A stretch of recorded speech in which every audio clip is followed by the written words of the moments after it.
नमस्कार दोस्तों, स्वागत है आपका हमारे इस test time GS YouTube channel पर।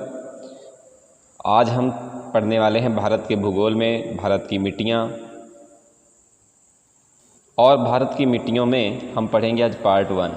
ठीक है, इसमें हम मिट्टियों के क्षेत्र जानेंगे, मिट्टियों के प्रकार, मिट्टियों के उपयोग, और पीडीएफ नोट्स आपके लिए फ्री हैं। पीडीएफ नोट्स क्या हैं, आपके लिए फ्री हैं। तो दोस्तों जो है, आप एग्ज़ाम की अगर कंपटीशन एग्ज़ाम की प्रिपरेशन कर रहे हैं तो आपके लिए ये चैनल के हमारे जो नोट्स हैं ये आपके लिए बेस्ट हैं, क्योंकि ये बहुत ही अच्छे ढंग से और बहुत ही सही ढंग से देख रेख में तैयार किए गए हैं, और ये बहुत शॉर्ट नोट्स हैं। इंपॉर्टेंट चीज़ें इसमें दी गई हैं जो कि आपके एग्ज़ाम में पूछी गई हैं। ठीक है, तो चलिए स्टार्ट करते हैं आज का ये टॉपिक। तो सबसे पहला टॉपिक है भारत की मिट्टियाँ। ठीक है, देखिए, भारत की मिट्टियों की बात की जाए जिसको सॉइल कहते हैं, या हिंदी में जिसको मृदा बोलते हैं, तो मृदा भूमि के ऊपर पाई जाने वाली दानेदार परत है। भूमि के ऊपर पाई जाने वाली दानेदार परत है, जिसका निर्माण मूल स्वरूप से चट्टानों के विखंडित होने से, वनस्पति और जीवों के सड़ने गलने तथा जलवायु की क्रिया से निर्मित अम्लीय पदार्थों से लाखों वर्षों की प्रक्रिया के बाद मृदा रूप लेती है। कहने का तात्पर्य है कि जो आपके ये जीव हैं, है ना, वनस्पति है, पेड़ पौधे जो सड़े गले, जो जीवों के सड़न गलन हुआ, और उनसे धीरे धीरे क्या हुआ, उनसे धीरे धीरे मृदा का निर्माण हुआ। उनसे धीरे धीरे मृदा का निर्माण हुआ, जिसको इंग्लिश में सॉइल बोला जाता है। क्या बोला जाता है? सॉइल बोला जाता है। ठीक है, मिट्टी के अध्ययन के विज्ञान को मृदा विज्ञान, मिट्टी के विज्ञान के अध्ययन को क्या बोलते हैं? मृदा विज्ञान कहा जाता है। ठीक है, और कई बार इसको क्वेश्चन में पूछ लिया जाता है कि मिट्टी का निर्माण किससे हुआ है, तो ये वनस्पतियों और जीवों के सड़न गलन तथा जलवायु की क्रिया से हुआ है। और मिट्टी के अध्ययन को विज्ञान को क्या कहते हैं? तो हिंदी में तो मृदा विज्ञान याद रहेगा, इंग्लिश में पूछ लिया जाता है तो इंग्लिश में आपको बताना है पेडालॉजी। ठीक है, पेडालॉजी शब्द जो है, इसमें देखिए जो शुरुआत का अगर आप पढ़ें PED, तो इसको आप पेड़ पढ़ सकते हैं। क्या पढ़ सकते हैं? पेड़ पढ़ सकते हैं। तो इसका मतलब है पेडालॉजी, पेड़ से जो बना हो। ठीक है, पेड़ों, वनस्पतियों और जो जीव जंतुओं के सड़ने से जो बना हो वो मिट्टी बनती है, और उसका अध्ययन विज्ञान की जिस शाखा के अंतर्गत किया जाता है उसको बोलते हैं मृदा विज्ञान। ठीक है, अच्छा, भारतीय कृषि अनुसंधान परिषद ने मिट्टियों को 8 वर्गों में बांटा है। ठीक है, 2 क्वेश्चन इसमें से आपको याद रखने हैं। पहला क्वेश्चन ये याद रखना है कि भारतीय कृषि अनुसंधान ने इसको कितने वर्गों में बांटा है, तो वो 8 वर्गों में बांटा है।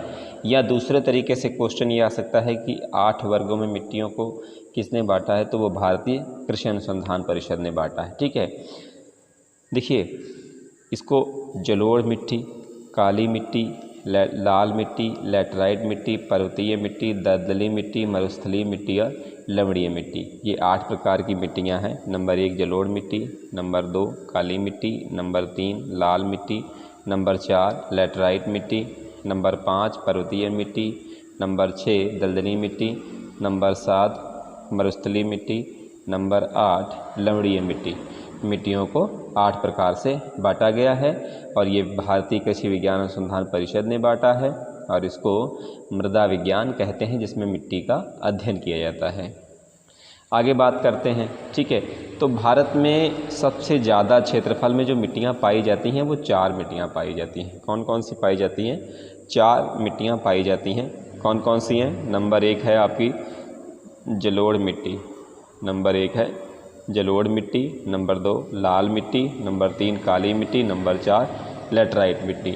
सबसे ज़्यादा मात्रा में जो आपकी मिलती है वो जलोढ़ मिट्टी मिलती है, और नंबर 2 वो लाल मिट्टी है, और नंबर 3 जो है वो काली मिट्टी है, नंबर 4 जो है वो लैटराइट मिट्टी है। ठीक है, भारत की सभी मिट्टियाँ मुख्यतः 3 तत्वों की कमी होती है। भारत की जितनी भी मिट्टियाँ हैं उनमें 3 तत्वों की कमी पाई जाती है। तो नंबर 1 है ह्यूमस, नंबर 2 है नाइट्रोजन, नंबर 3 है फास्फोरस। इन 3 तत्वों की जो भारत की मिट्टी है उनमें मुख्यतः कमी पाई जाती है। अच्छा, इसमें नाइट्रोजन तो आपको पता ही होगा कि क्या होता है, और फास्फोरस भी आपको पता होगा कि क्या होता है। बात कर लेते हैं हम ह्यूमस की, कि ह्यूमस क्या होता है। यह भूरे काले रंग का कार्बनिक पदार्थ है पेड़ पौधों तथा जंतुओं के प्राकृतिक रूप से सड़ने, गलने, विघटन से जो कार्बनिक पदार्थ निर्मित होता है उसे ह्यूमस कहते हैं। ठीक है, ये पेड़ पौधों के, नंबर 1 पेड़ पौधों के, नंबर 2 जंतुओं के प्राकृतिक रूप से सड़ने से जो है बनता है, उसे ही क्या बोलते हैं, उसे ह्यूमस बोला जाता है। ठीक है, ह्यूमस की भी कमी है भारत में, और मतलब यह भूरे काले रंग का कार्बनिक पदार्थ है। ठीक है, जैसे मान लीजिए आप यूँ कह सकते हैं कि गांव में पैरा जो होता है, धान का पराली जिसको बोलते हैं या पैरा बोलते हैं, ठीक है, और खरपतवार होता है, ये सब होता है, तो इसको सबको जो है एक जगह पर पानी डाल के या सड़ा दिया जाता है, और वो सड़ने पर एक तरीके से खाद का काम करता है, और वो खाद जब खेत में डाल दी जाती है तो वो खेत में पड़ी पड़ी धीरे धीरे और सड़ती रहती है, सड़ते सड़ते सड़ते सड़ते सड़ते सड़ते धीरे धीरे क्या है वो ह्यूमस का रूप ले लेती है। और वही ह्यूमस जो है वो 3 मेन चीज़ों की भारत की मिट्टी में कमी है। और भारत में इस चैप्टर में मेनली जो ज़्यादा वो फोकस करने वाली चीज़ है वो ये है कि यहाँ पर मैं आपको इम्पॉर्टेंट चीज़ें बता देता हूँ कि वो क्या है, कि एक तो ये चीज़ है कि भारत में सबसे ज़्यादा क्षेत्रफल पर सबसे ज़्यादा क्षेत्रफल पर पाई जाने 4 मिट्टियाँ हैं, जलोढ़ मिट्टी, लाल मिट्टी, काली मिट्टी, लैटराइट मिट्टी। इन 4 मिट्टियों के बारे में ज़्यादा पूछा जाता है। ठीक है, इसमें जलोढ़ मिट्टी सबसे ज़्यादा पाई जाती है और सबसे ज़्यादा इम्पॉर्टेंट है। ठीक है, ये सबसे ज़्यादा इम्पॉर्टेंट है, और ये लगभग जो देश के कुल क्षेत्रफल का लगभग 40% भाग ये ढके हुए है जो जलोढ़ मिट्टी है। ठीक है, इसको आप कह सकते हैं 15 लाख वर्ग किलोमीटर में इसका क्षेत्रफल ये ढके हुए है आपकी जलोढ़ मिट्टी।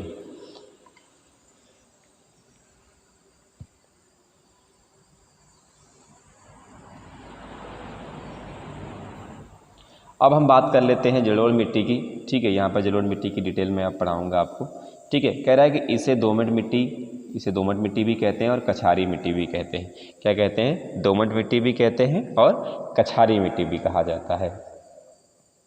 जलोढ़ मिट्टी नदियों द्वारा पहाड़ी क्षेत्रों से लाकर मैदानी क्षेत्रों में बिछा दी जाती है।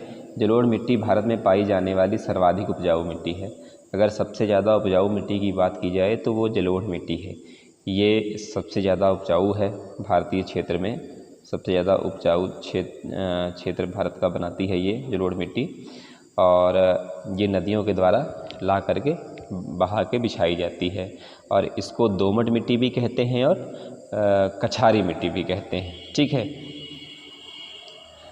क्षेत्र भारत के संपूर्ण उत्तरी मैदान एवं तटीय मैदान में। ठीक है, ये भारत के संपूर्ण उत्तरी मैदान में और जो तटीय मैदान है उन क्षेत्रों में ये पाई जाती है।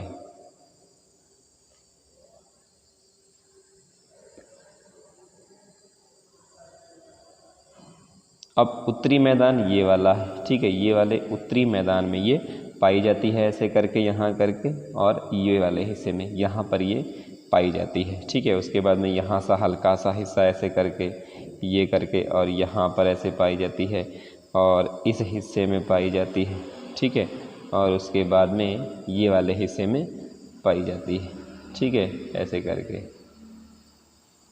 यूँ करके ऐसे करके तटीय, ये वाला तटीय होता है और ये वाला उत्तरी मैदान है।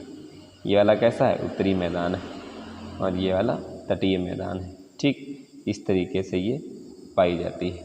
ठीक है, ये भारत के संपूर्ण उत्तरी मैदान एवं तटीय मैदान में पाई जाती है। अब इसके अगर ये क्षेत्र की बात हो गई कि यह पाई कहाँ पर जाती है, उसके बाद में अगर हम इसके प्रचुरता की बात करें कि प्रचुरता में, ठीक है, तो प्रचुरता की जो बात करें, इसमें चूना तथा पोटेशियम की मात्रा बहुत है। नंबर 1 चूना, नंबर 2 पोटेशियम, इन 2 चीज़ों की मात्रा इसमें बहुत ज़्यादा पाई जाती है। और इसमें कमी किस किस चीज़ की है? तो कमी नाइट्रोजन की है, फास्फोरस की कमी है और ह्यूमस की कमी है। इन 3 चीज़ों की कमियाँ इसमें पाई जाती हैं।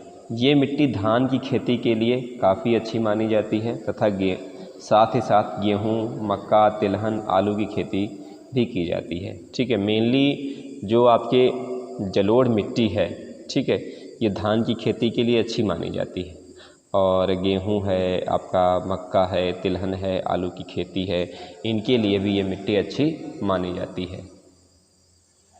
अच्छा, इसमें जो है पश्चिम से अगर पूर्व की ओर, ठीक है, बालू की मात्रा घटती जाती है और मृदा में रेत है, गाद है, मृतिका है, ये अलग अलग अनुपात में पाए जाते हैं। और जो बलुई दोमट मिट्टी होती है इसमें जल धारण की जो क्षमता होती है सबसे कम होती है। ठीक है, जो बलुई दोमट मिट्टी होती है इसमें कम होती है क्योंकि इसमें रेत के कण काफ़ी भारी मात्रा में पाए जाते हैं। और जो दोमट मिट्टी होती है इसको लोम सॉइल बोलते हैं, इसमें 40% बालू के कण होते हैं, 40% बालू के कण होते हैं और 40% चिकने कण होते हैं और आपका 20% गाद होती है। 20% क्या होती है, इसमें गाद पाई जाती है। ठीक है, जलोढ़ मिट्टी में जो है आपका ये और भी खेती होती है, इससे गन्ना है, जूट है, कपास है, तिलहन ये भी होती है। ठीक है, अच्छा अब आगे बात करते हैं कि जलोढ़ मिट्टी के भी 2 प्रकार हैं अपने। ठीक है, जलोढ़ मिट्टी के भी कितने प्रकार हैं, 2 प्रकार पाए जाते हैं। एक आपका बांगर पाया जाता है, दूसरा खादर। इसके भी 2 रूप हैं। ठीक है, एक है आपका खादर और दूसरा है बांगर रूप इसका पाया जाता है। ठीक है, बांगर किसे कहते हैं, बांगर पुरानी जलोढ़ मिट्टी को कहते हैं। बांगर किसे कहते हैं, ये पुरानी जलोढ़ मिट्टी को कहा जाता है और जो खादर है ये नई जलोढ़ मिट्टी को कहा जाता है। जलोढ़ शब्द का मतलब समझ लीजिए सबसे पहले कि क्या होता है। जलोढ़ को अगर आप संधि विच्छेद करेंगे तो जल प्लस ओढ़ है ना, जल के द्वारा ओढ़ाई गई मिट्टी, जल के द्वारा बहा करके लाई गई ओढ़ाई गई मिट्टी। ठीक है, उसको हम क्या कहेंगे, जलोढ़ मिट्टी।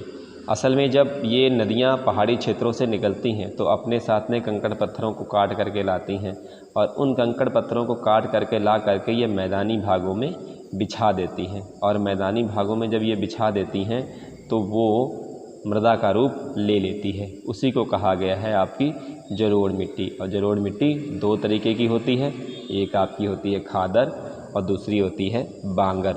जो पुरानी है, ठीक है, उसे कछारी मृदा भी कहते हैं। जो बांगर मिट्टी है उसको कछारी मृदा भी कहते हैं।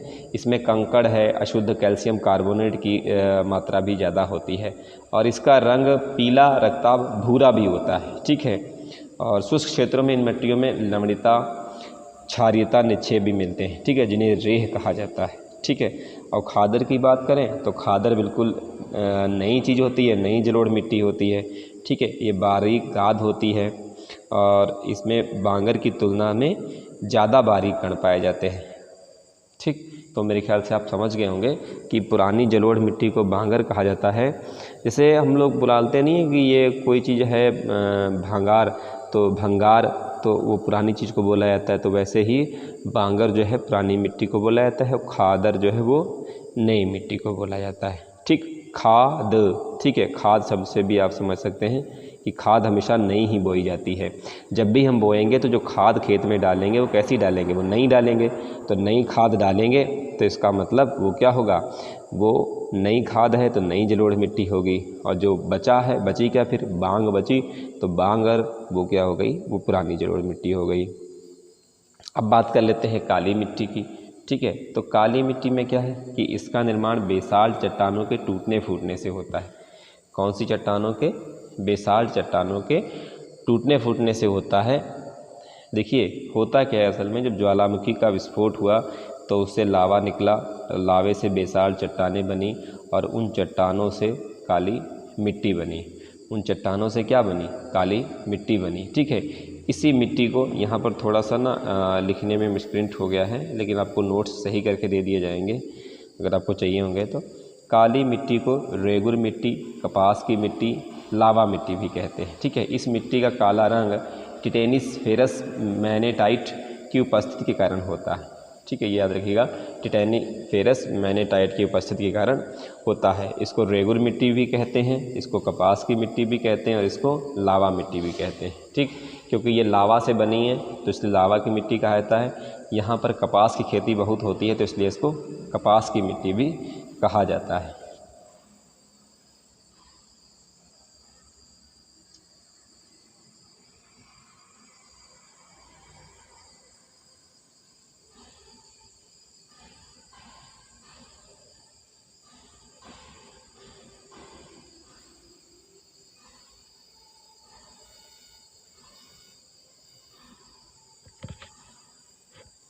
तो देखिए, इसके अगर हम क्षेत्र की बात करें तो ये मध्य प्रदेश में, गुजरात, महाराष्ट्र, उत्तरी कर्नाटका, ठीक है, और प्रायद्वीपीय भारत की काली मिट्टी सबसे ज़्यादा पाई जाती है। कहाँ कहाँ पाई जाती है, मध्य प्रदेश में, गुजरात में, महाराष्ट्र में और उत्तरी कर्नाटक में, इन क्षेत्रों में पाई जाती है। और काली मिट्टी का जो सबसे ज़्यादा विस्तार देखने को मिलता है वो कहाँ मिलता है, वो महाराष्ट्र में मिलता है।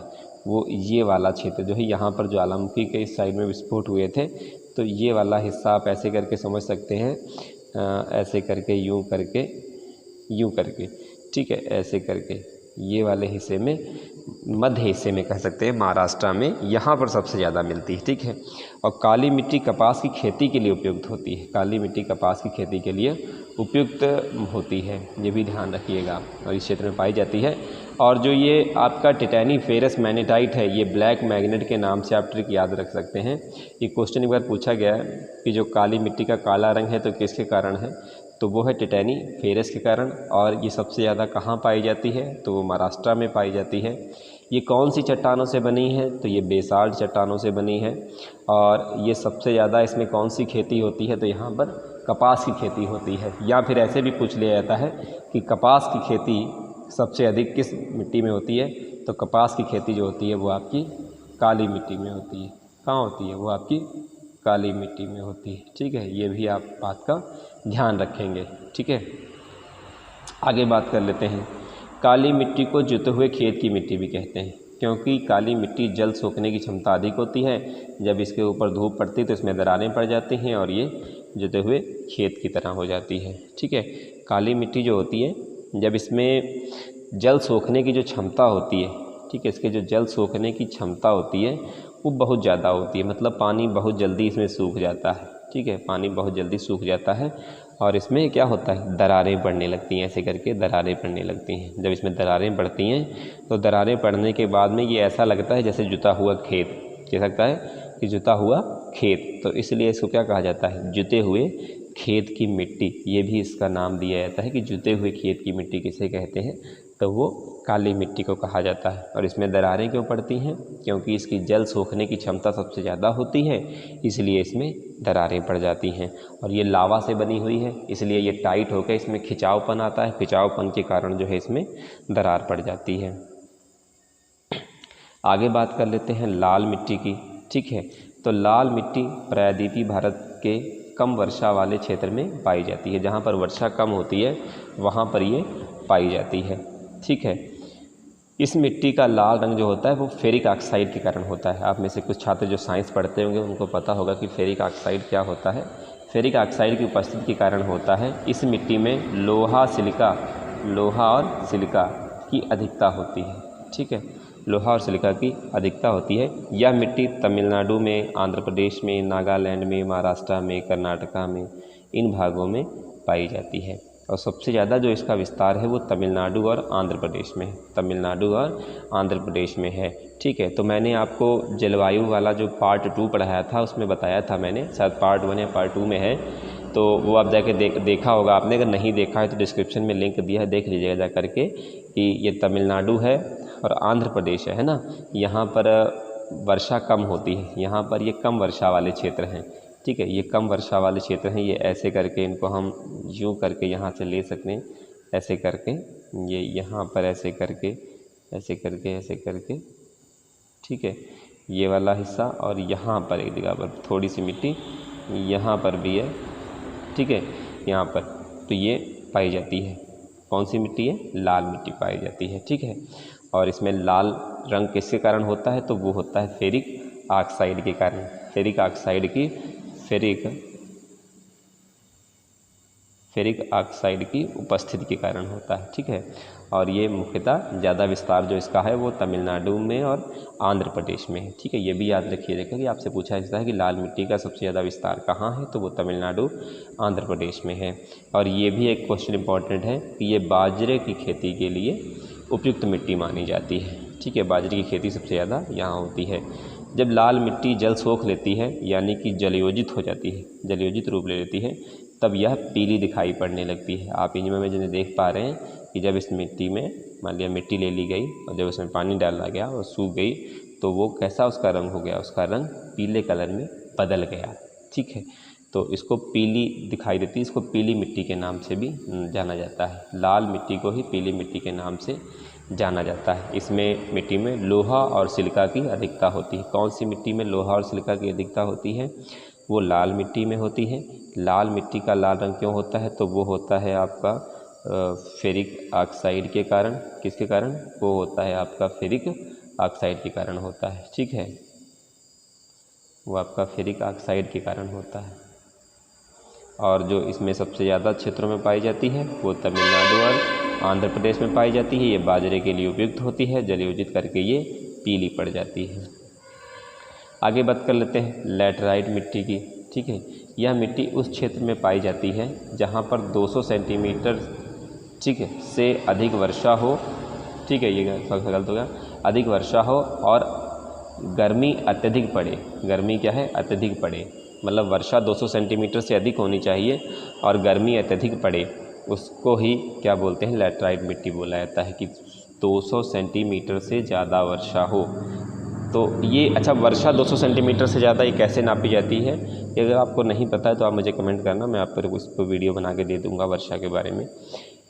इसे मखराली मिट्टी भी कहते हैं। क्या कहते हैं? इसे मखराली मिट्टी भी कहते हैं। इसमें लौह ऑक्साइड, एल्युमिनियम की मात्रा भरपूर पाई जाती है। इसमें लोहा ऑक्साइड और एल्युमिनियम दोनों की मात्रा अधिक पाई जाती है। अच्छा, अगर इसमें लोहा ऑक्साइड होगा, ठीक है, तो इस मिट्टी का रंग भी कैसा होगा? लाल होगा। ठीक है, इसका भी रंग कैसा होगा? लाल होगा। इस मिट्टी में निक्षालन की प्रक्रिया देखने को मिलती है, जिसका लीचिंग बोलते हैं अंग्रेजी में। यह मिट्टी मुख्यतः केरल में, कर्नाटक में, तमिलनाडु में, महाराष्ट्र के कुछ हिस्सों में, उड़ीसा में, मेघालय में और असम के कुछ हिस्सों में पाई जाती है। कुछ हिस्सों में अलग अलग पाई जाती है, क्योंकि कहीं बारिश कम होती है, कहीं पे ज़्यादा होती है, कहीं पे नदियाँ उफान पे आती हैं, कहीं पे कुछ है। तो वो जलवायु है, कई सारे कारक हैं जो निर्भर करते हैं अलग अलग चीज़ों पर, उत्पत्ति पर, रंग पर, संयोजन पर, अवस्थिति के आधार पर अलग अलग होता है। ठीक है, लैटराइट मिट्टी सर्वाधिक जो विस्तार है वो केरल में देखने को मिलता है। यहाँ से आपसे क्वेश्चन अगर पूछा जाए कि सर्वाधिक विस्तार कहाँ देखने को मिलता है, तो वो आपका मिलता है केरल में। ठीक है, और लैटराइट मिट्टी चाय, कॉफ़ी, इलायची, काजू की खेती के लिए सर्वाधिक उपयुक्त होती है। और लैटराइट मिट्टी का उपयोग ईंट बनाने के काम में भी आता है। ठीक है, तो अगर हम लैटराइट शब्द से लैटरा हटा दें और ईंट अलग कर दें तो ईंट, लैटरा, ईंट। ठीक है, ईंट शब्द से ही पता चलता है कि यहाँ पर इस मिट्टी से ईंट बनाई जाती है। ये मैंने इमेज में भी लगा रखा है। ठीक है, ये आप देख सकते हैं, ये कुछ कारीगर ईंटें बना रहे हैं यहाँ पर, तो इस मिट्टी से ईंट भी बनाई जाती है। ठीक है, तो ये लैटराइट मिट्टी के बारे में आपने पढ़ लिया। एक बार चाहें तो आपको मैं रिवीजन करा देता हूँ कि वर्षा 200 सेंटीमीटर से अधिक हो, गर्मी अधिक पड़नी चाहिए। ठीक है, गर्मी क्या होनी चाहिए? गर्मी, वर्षा 200 सेंटीमीटर से अधिक हो, गर्मी अत्यधिक पड़नी चाहिए। और इसमें लौह ऑक्साइड और एल्युमिनियम ऑक्साइड की अधिकता है। लौह ऑक्साइड के कारण ही इसका रंग लाल होता है और ये मुख्यतः जो है केरल में ज़्यादा पाई जाती है, सर्वाधिक केरल में देखने को मिलती है। इस मिट्टी में चाय, कॉफ़ी, इलायची, काजू की खेती होती है और ये ईंट बनाने के काम में आती है। ठीक है, वीडियो अगर अच्छा लग रहा हो, अब तक अगर आप वीडियो देख रहे हैं तो वीडियो को लाइक कर दीजिए। अगला आता है लवणीय मिट्टी। जैसे कि इसके नाम से ही पता चलता है कि लवणों की उपस्थिति। किसकी उपस्थिति? लवणों की उपस्थिति। ठीक है, जब मिट्टी की प्रकृति क्षारीय होती है और उसमें नमक की मात्रा बढ़ जाती है तो उसे लवणीय मिट्टी कहते हैं। लवणीय मिट्टी को रेह, कल्लर, ऊसर मिट्टी के नाम से भी जाना जाता है। भारत में इस मिट्टी का सबसे ज़्यादा विस्तार गुजरात के कच्छ के रण में देखने को मिलता है। गुजरात के कच्छ के रण में देखने को मिलता है। ठीक है, मैंने आपको पढ़ाया था ना गिरि पर्वत गुजरात में, तो उसके ऊपर का हिस्सा जो था, ऊपर का हिस्सा था वो क्या था? वो कच्छ का रण था, तो वहाँ पर ज़्यादा मिलता है। और नीचे वाला हिस्सा क्या था? नीचे वाला हिस्सा सौराष्ट्र था। ठीक है, नीचे वाला हिस्सा कैसा था? सौराष्ट्र था और ऊपर वाला कच्छ था। तो उसको क्या कहा जाता है?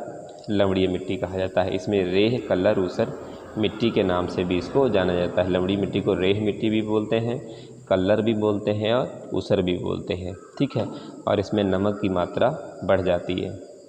तो आज के वीडियो में इतना ही है। ठीक है, पार्ट 1 में आपको इतना ही है। बाकी का बचा हुआ जो मिट्टी के बारे में है वो हम पार्ट 2 में देखेंगे।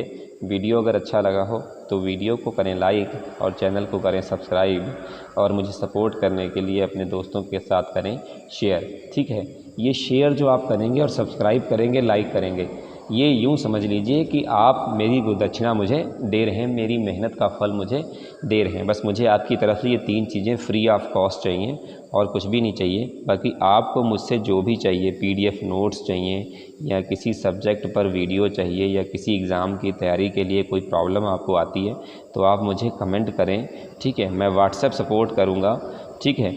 और अगर जो बच्चा कोई मुझे ज़्यादा ही किसी को ज़्यादा प्रॉब्लम है किसी चीज़ से तो मैं उस पर भी उसको वीडियो बना करके दे दूँगा। मतलब हर तरीके से सपोर्ट करूँगा। मेरा खुद का चैनल है, मैं खुद ही पढ़ाता हूँ। ऐसा नहीं कि आगे टीचर रख रखे हैं और वो पढ़ाते हैं और मैं आराम से बैठा हूँ। मैं खुद ही पढ़ाता हूँ। जो कुछ देखना है सब मुझे को खुद ही को देखना है। तो प्लीज़ मुझे सपोर्ट कीजिए। उम्मीद करता हूँ कि आपको आज का वीडियो पसंद आया होगा और पार्ट 2 में जल्दी ही आपके लिए लेके आऊँगा। अगली जानकारी आप पार्ट 2 में देखिएगा।